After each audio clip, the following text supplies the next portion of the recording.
So the template will automatically open up the invoice. Now this is the sample invoice that comes with the income and expense tracking template. Now if you have a company invoice already and you would like that added to the template, you can send a sample to us and we can remodel this to look like that. But this is the sample invoice that comes with the template. So at the top we have the invoice. The template will automatically pull the invoice date from the data you just supplied. Recall the 7th of March. Your company logo is going to be placed here prior to delivery and your company contact information. The template is going to list the customer that you're selling to, the phone, email, and home address. Now, if you've added this data to the customer section, it's going to automatically pull it there. You can go ahead and click on delete if you don't have that information. Below, it's going to list all the items being ordered. The item name, the quantity, the unit price, and the line total. If I scroll to the bottom, you notice a subtotal, which is going to sum up all the line totals, the tax, which is 5%, and the invoice total, which is $7,350. To the left, you have the provision to add any comments. So here you can type, additional comments. For instance, the term, how long the estimate is valid and all of that. So you can add any additional comments here. And below, you have the provision to add your bank details. So here you can go ahead and supply your bank name.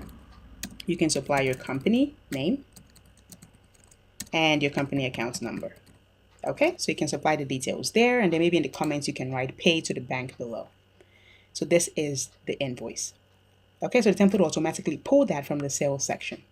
Now you notice we have two buttons here on the invoice. The first is to export to PDF. So the functionalities have been added that would automatically create a PDF version of this invoice. So that's useful as that can now be attached to an email and then sent to the client. Now to create a PDF version, you simply click on the export to PDF button and it's going to pop up two dialog boxes. The first window is going to ask you for the location on your computer where you want to save the invoice.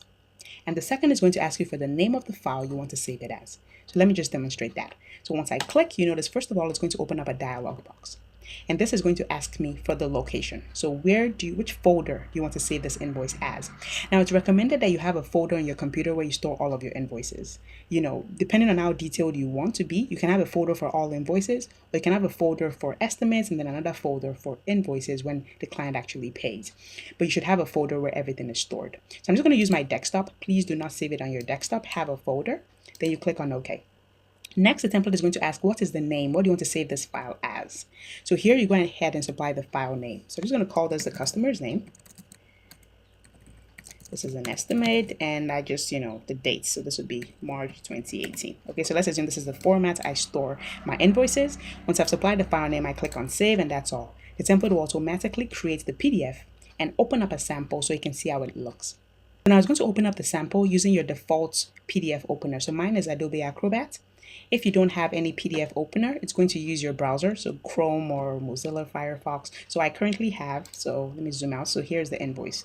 So this is on Acrobat. So this is exactly the invoice. This can now be added as an attachment and sent to the clients. Okay, so that's the invoice PDF functionality. Now below this, we have another button, which is to change the address. Now you notice we have some defined random data here. So whenever you want to change your address, because companies can always relocate, you can always get a new phone number, a new domain, or a new email address. So to change this portion, of the invoice, you simply click on the change address button. Once you do, it's going to pop up a window on the right-hand side. So you notice that all the labels are equally here. So to change this, you simply need to modify the values here. So notice if I delete this and I just type random, you notice that on the invoice, it shows random. So the values you supply on the right-hand side determine the data displayed on the invoice. So I'm just going to undo that. The same way, if you don't have a company email address and website and you don't want it to show, you just simply need to click on delete. You notice email is deleted. You simply need to click on delete and then it's deleted. So if you don't have an email or a website, you can just remove that completely from the invoice. But if you do, and just undo that, you just apply values to the fields. Now once you're done modifying your address and contact information, you simply click on the change address button. Once you do, the template is going to toggle this off. So this button basically toggles it on and off. You click, it toggles it on. You can modify the values, then you click again, and then it hides it from the screen. So that's a summary of the invoice functionality. The template will automatically pull data from what you supplied in the sales section. So recall that was for the employee database. If I click on the second row, that's the customer name on the second row, and then I click on create invoice, it's going to repeat the same process, but with the new data. So you notice now it has replaced it with income and expense tracker, which is 10,000. The person ordered 2, which is 20, and the tax is 10, giving an overall total of 21. So it will automatically replace the values. Now the template, that's the standard template, supports a maximum of 6 line items per invoice per customer. So for instance, for rows random, on the 8th of March, this invoice can support a maximum of 6 items being ordered. So right now she has ordered only one unique item. So she can order a total of 6, but the template doesn't support more than 6. So I think 6 is actually, people hardly order many, units of different items. So now I'm just going to demonstrate how the template works when you're ordering multiple items. So going back to the sales section, on the 8th of March, let's assume that Rose Random is ordering another template. So this estimate should have the 2 items listed. So we've already added the income tracker. To add the second item, we simply repeat the process. We enter the status, which is equally going to be pending, the customer name. Now that's why it's important to populate your customer section so you don't retype. So later on, we're going to go to that section. It's advisable to always use it so that once you type R, it will already autofill that for you. Next, we indicate the category. So let's assume this time around it's an HR template, and this would be the employee database template, which is employee database template, which is 7,000. Person is buying 1, so this is the tax and this is the total. So once I click on enter, it's going to store that as the 3rd row. Okay, so now the template has been designed in such a way that it will automatically identify that on this date there are 2 transactions by rows. So if I simply click on this rows again and I click on create invoice, this time around it's going to add the 2 items because it recognizes that there are 2 transactions for the same date and the same customer. So here's the invoice now. Notice it adds the first and then the second. At the bottom we have the grand total, which is 27, the tax and the invoice total. So it will automatically identify that there are 2 records for the same customer on the same day and join that up on the invoice. So going back to the sales section, so that's how you add multiple items. To add a 3rd item, I simply repeat the process. Pending, rows random, is going to be accounting, and this is going to be our inventory template. You notice I can just start typing INV, it's going to autofill. Let's assume 1 unit, click enter. So that's how fast you can enter a cell. You don't have to be slow. So now I've entered the 4 items, but 3 of the items are for the same day and the same customer. So if I click on any of the 3, I can click on the last one. It doesn't matter which one you click on.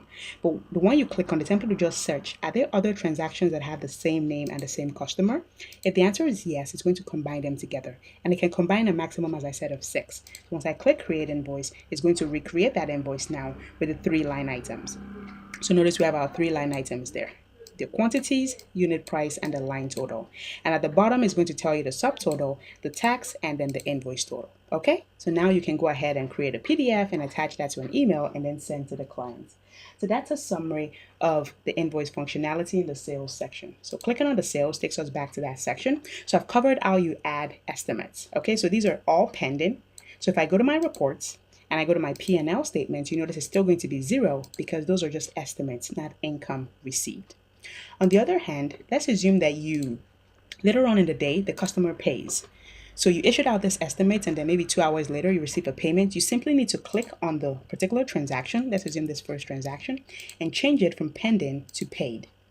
So once you change that to paid, the first thing you will notice is that on the extreme left of that row, the template is going to add a green bar. So that green bar pretty much indicates that this is paid. So at a glance, you can be able to know that the first row has been paid for, but the additional or the other 3 transactions have not been paid for. So you can see that green bar on the extreme left. Paid. And now if you go to our reports and we refresh the P&L statement, you notice that now for the month of March, we should have earned 7,000. So notice 7,000 for the template, giving us a total income of 7, which has reduced our gross profit.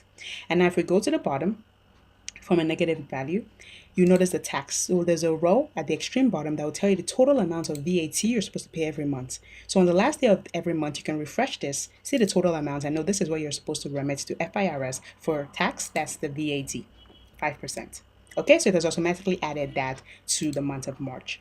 So that's how all sections work together. So going back to the sales section, all you need to do is to change the status from pending to paid once you receive the cash.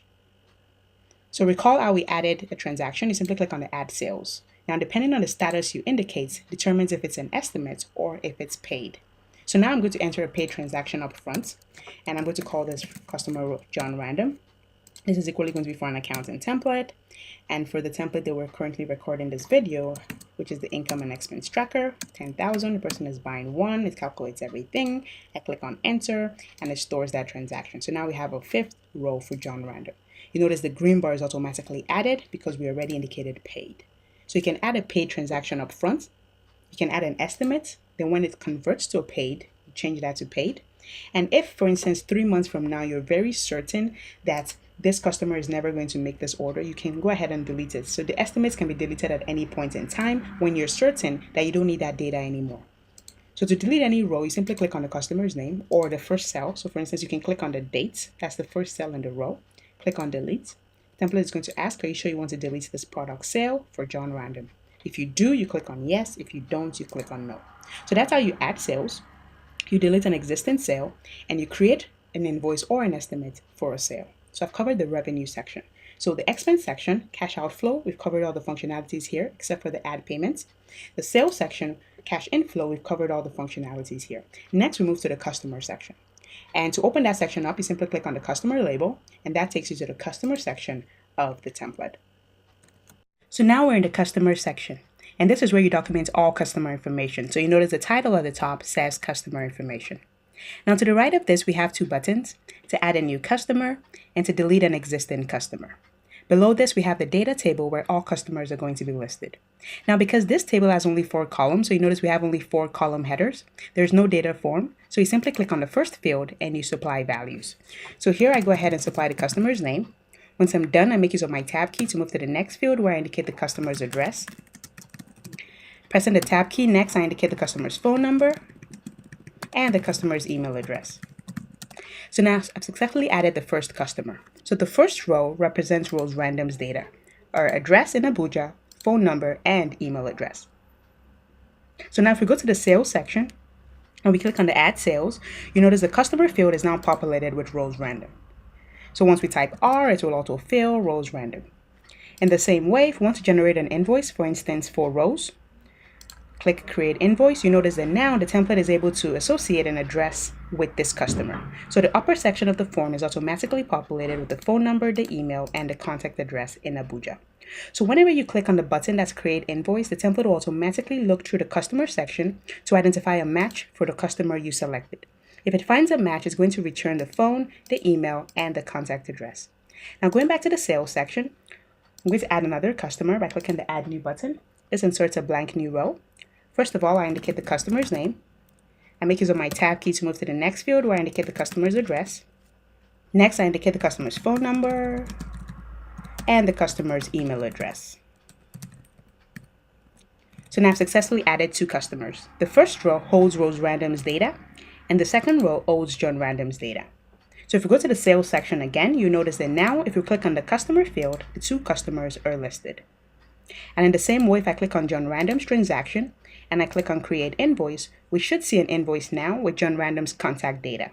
So you notice John Random's phone number, the email, and John Random's residential address in Lagos, Nigeria. So that's how all sections are interconnected. The moment you add customers, it syncs with the sales section, the invoice section, and other sections of the template. So that's pretty much how you use the customer section. You click the add new button, it inserts a blank new row. You supply the customer's name, address, phone, and email.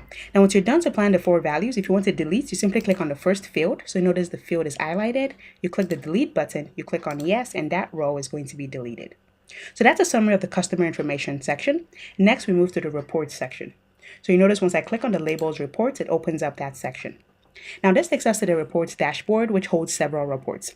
But the first thumbnail is not actually a report, it's a database, and this is where all your supplier information is going to be stored. Recall earlier on I said in the expense section that I'm not able to demonstrate the credit functionality because we have no suppliers in our database. So you notice it's blank. So now I'm going to add suppliers so that I can be able to demonstrate how to add credit purchases and payments. So going to the supplier section, this section works exactly the same as the customer section. So you simply click on the first blank field and enter the supplier's name. Now, please do not enter names like supplier 1, supplier 2. You should enter descriptive names. The name should give a bit of detail of the job that the supplier performs. So that way, if you're selecting from a drop-down list, you can easily know what they do. So let me follow what I preach. So for instance, if I type Mark Web Developer, now I know this is a web developer. So it's easy to associate the job with the supplier name. Now moving to the next field, I indicate the residential address if I have it. Let's assume I don't, so I'm leaving that blank. I'm going to enter the phone number and the email address. So now I've successfully added this supplier. Now these are suppliers, vendors, the same thing. Now the last column is the amount owed column, and the template will automatically calculate at any point in time the total amount that you owe this supplier. So we haven't associated any credit transactions with Mark, so that's why this is blank. So I'm going to go to the expense section now, and I'm going to add a credit transaction. So clicking on expenses, clicking on add purchase, I'm going to leave the same date. This is going to be a credit purchase. Now the expense type, this is going to be other, because Mark Web Developer develops websites. So I can put that under utilities, but I'll rather put it under other. Then under the expense name, this is just going to be our website. So DesignVAT.com. So this is the supplier that designs our website. Let's assume it charged $200,000 to design the website. And now I select the supplier's name. Now, if peradventure I leave this blank and I go ahead and click on enter, you notice that the template will refuse to accept this data, telling me that all credit expenses should have a supplier. So the template needs to be able to associate this credit with a supplier. So regardless of the number of times that I click, it's going to refuse, insisting that I add a supplier. And once I click the drop-down list, you notice the supplier is now here. Once I click enter, now it accepts the data. So now we've added the fourth transaction, which is a web design, so the development of our website by this vendor. And since it's a credit transaction, you notice it's in red. So paid transactions are in black, credits are in red, so at a glance you can be able to distinguish the two. So now we should be owing Mark $200,000 because we've hired him, but we haven't paid. So now if we go to the report section and the suppliers, you notice that now it says $200,000 owed. So this column will automatically populate and tell you the point in time outstanding you owe any supplier.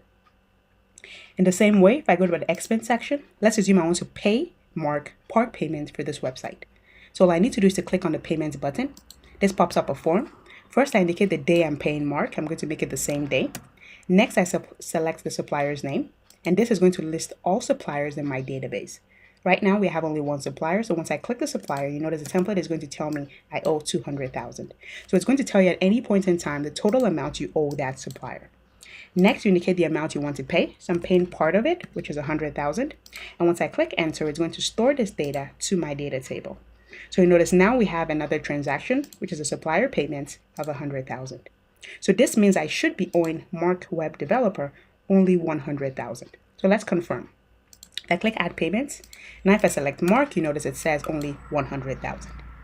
In the same way, if I go to the supplier section, you notice it now reduces to $100,000. So that's how all the sections are connected. And let's assume that I want to hire Mark for another service, but this time around I'm going to pay up front. So I click add purchase. This is going to be paid. And this is equally going to be other. This can just be website upgrade. So let's assume I just wanted them to update one or two sections. It charged me $20,000. And it's paid, but I'm still going to associate it with Mark. So once I store this, it enters the transaction. So now this transaction is paid for. So I should still be owing Mark only $100,000 because for this transaction, he charged $200 and I paid the entire $20,000. So for the website upgrade, he charged $20, I paid $20. So meaning we should be owing him only $100, and let's confirm that. So you notice it is indeed $100. So the template recognizes credit transaction versus paid transactions. So that's how this functionality works. So at any point in time, you can pay a supplier any amount, either part of what you're owing or the entire amount. And credit transactions are in red. And if you go to the supplier section, to tell you the total amount you're owing any particular supplier. Now I'm going to add another supplier. So it inserts a blank new row. I click on add new. Let's assume this is John Stationaries. Now, if you know the company name, you might as well put the company name. I'm just putting generic names here. I'm going to leave the address blank, and I'm going to go ahead and enter the phone number. Okay, I know now the template tells me John is owing me nothing, so that section is blank. In the same way, if I go to my expenses and I go to add payments, if I select John from here, you notice it says I'm owing John €0. So that's how all sections work. So I've covered now the expense section, how to add an expense, both credit and paid. I've covered how to add payments to your vendors and also how to delete expenses. So going back to the report section and the supplier section. So we've covered how to add. You simply click on add new. To delete is the same thing. You click on the first field, you click on delete, you click on yes. So that covers the supplier functionality. Next, we move back to the reports. I'm going to skip the P&L statement because I already covered it earlier on and move on to the get customer information. Now, this section is very useful. It enables you quickly extract the customer's phone, email, or contact data, and also their sales history. So at the top, all you need to do is to select the clients. So this is going to list all customers in your database. If you have 10 customers in your customer section, this drop-down list is going to list the 10 customers. So here I'm going to select rows. And the moment you select the customer, the template will automatically extract the phone, the email, and the residential address. So this way, if I quickly want to place a phone call to John, I can just select John, and then it's going to show me John's phone number. Okay, so this is a quick way to extract customer information. And the bottom section enables you to get sales summary. So if you want to know all the types of, pretty much all the data in the sales section pertaining to a customer, because later on, when you start using this template, this section is going to have several rows, 50 to 100, several rows. So it might become hard to identify transactions for a particular customer. So that's what this section enables you to do. Once you've selected the customer at the top, John, so let's say I want to see all sales to John in the month of March, then here I enter the year 2018. So once I enter this, it's going to display all estimates and sales that I've made to John Random. And there's only one, which is a sale because it's paid. And here's the detail of it. So quickly I can be able to extract summary. That's sales summary for John Random. If I change this to rows, all I need to do is to click on the refresh button. First at the top is going to display rows contact. Once I click refresh, it's going to list if there are any sales or estimates that have been made to Rose Random in the month of March 2018. And we have 4. We have 1 sale and 3 estimates. It's going to list the products, the unit price, and the total price with their tax. Okay, so this is a quick way to extract product sales history pertaining to a specific customer. And you can do this for any calendar month. So this has the 12 calendar months. You can do this for any year. Okay, so it's a very dynamic template. So that's this report. So we covered the first row. Now next we have our creditor list. Now this will just list all suppliers you owe money. So if you quickly want to know all suppliers you owe and the overall total, you simply click on this report. It will automatically refresh, pull in data from other sections, and it tells you you owe only 1 supplier, and that supplier is Mark. You owe him 100,000.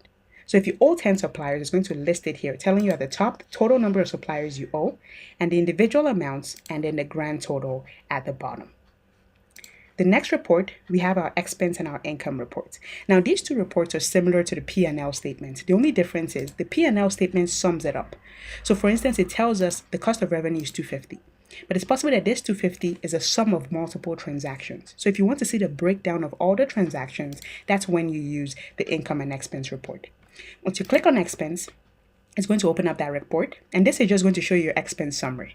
So this is going to show you exactly what you have here in your expense section.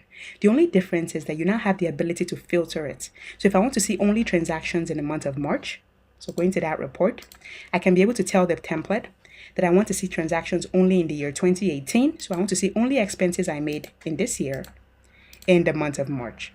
Now we have only March, that's why only March is listed. Later on, when you have the 12 calendar months, all the 12 calendar months are going to be listed. So once you click OK, it's going to display that. So this way you can filter the data in your expense section by year and by month. You can also filter by category. So that's why it's important to do categories. So if I want to know all advertising that I did in the month of March 2018, I just click on advertising and it shows me the only advertising that I did. If I want to see the rent I paid, I just click on rent. It shows me the rent. Other, it shows me the other. That's the website and the website upgrade. Cost of service to show me the cost of service I spent. So I can filter it by category. Okay, and if I want to see for all categories, I simply click on the funnel in the upper right hand corner and it's going to list for all the categories together. In the same way, if I want to see only credit transactions, I can click on credit. It's going to display only transactions that I didn't pay for upfront. If I want to see paid, I click on paid. It's going to show me only paid transactions. If I want to see both credit and paid, I clear the filter and it's going to show me both credit and paid transactions.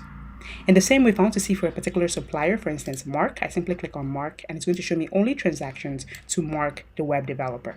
Now, if I use other suppliers, so I'm quickly going to, so I don't take much time, I'm going to quickly add another transaction with our second supplier.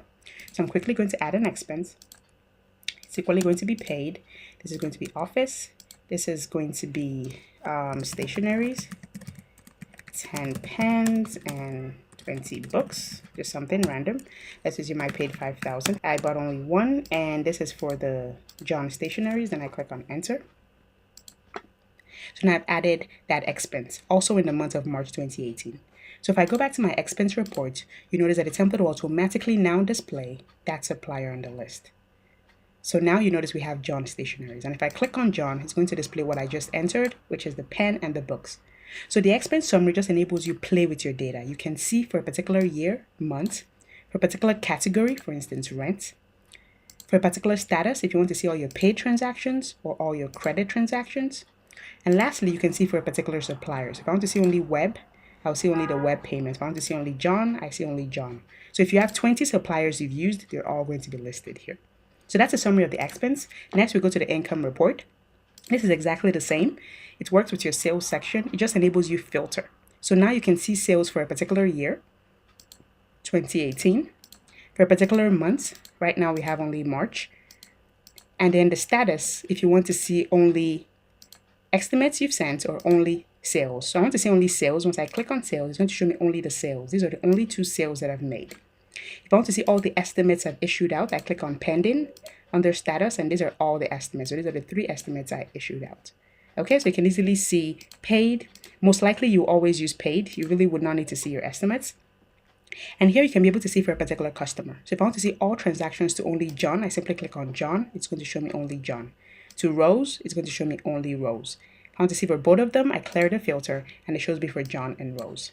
And now why it's important to add expense categories is notice here, service categories. We have a filter here. So if I want to know the total amount I earned from my accounting templates in the month of March 2018, I simply click on accounting and it tells me the total, which is 10,000. If I want to see the total I earned from HR, I simply click on HR, it tells me the total. So that way I can be able to see the total amount I make from each category. Then I can know which category I make the most from so that I can optimize and probably spend more on marketing in that category. And to see for all, I simply clear the filter by clicking on the funnel. So these 2 reports just enable you play with your data. As I said, later on, you're going to have several sales and estimates. So this is going to be clustered with several rows. So it's going to be hard for you to know which transactions are for February, for January, and so on. And that's when you make use of the reports. At the top, you simply click on the calendar month. So right now we have data for only March. So that's why only March is listed. So once you click on the month, it's going to show you only data pertaining to that month and the year selected. So that's the expense report. And now the last report is our inventory alerts. Now the inventory alert report is not part of the income and expense tracking template for service businesses because you don't sell any products. You have no inventory. It's only added because there's some businesses that do both. So they sell physical products and they also offer services. So they would like a template to track both. So this was added just to show in this video that functionality can be added if you would like it. But the default spreadsheet that's going to be delivered is not going to have inventory tracking functionality. Now, one last thing I'm going to cover before I close this video is the P&L statement. So I already covered the P&L statement before, but there was one functionality I forgot to mention. Now, to use this section, there are 2 things you need to do. First of all, you select the type of report you want to generate. For instance, monthly, the template is going to say the month. Then you click on refresh. Now, you notice that it's showing for March 2018 because we're currently in 2018. Now, if you want to change this date, you simply scroll to the right. So by default, in the template we're going to deliver, 2018 is going to be affixed in the cell up here. So the year that is in this cell determines the data that is displayed. You notice if I change this to 2019, if I scroll back, you notice that the date has changed to 2019. If I refresh now, it's going to show me data for March 2019. And notice everything is 0 because we have no data for March 2019. Same way if I change this to quarterly, you notice everything is for 2019, 1st to 4th, 2019. Once I click refresh, the same way, everything is going to be 0. So the year you enter at the top determines the data that's displayed. Notice if I change this to 2017 and I scroll the same thing, it's for 2017. So to use this section, those are the 2 fields that you change. First of all, you indicate the type of report you want to generate. That's the statement type. And in the upper right hand corner, you indicate the year you want to generate it for. And by default, in the template that's going to be delivered, 2018 is already going to be affixed here. So you notice now once I refresh this, we should see data for the month of March. So there we go. So this is March data, the revenue, the cost, and at the bottom we have the other expenses and the overall total. Now scrolling to the top, I can see the same for the quarter. Once I click refresh, it's going to do the same for 2018 since I entered 2018 above. And I think I mentioned this already before, that it's advisable to print this out on a monthly, quarterly, and annual basis. So it fits on an A4 page. So simply print this out and have physical documentation for all of your reports. So not only the profit and loss statements, for this report, so simply print it out or create a PDF that cannot be altered on a monthly, quarterly, and annual basis. The same way for your other reports, your expense report and your income report. So that's a summary of the template.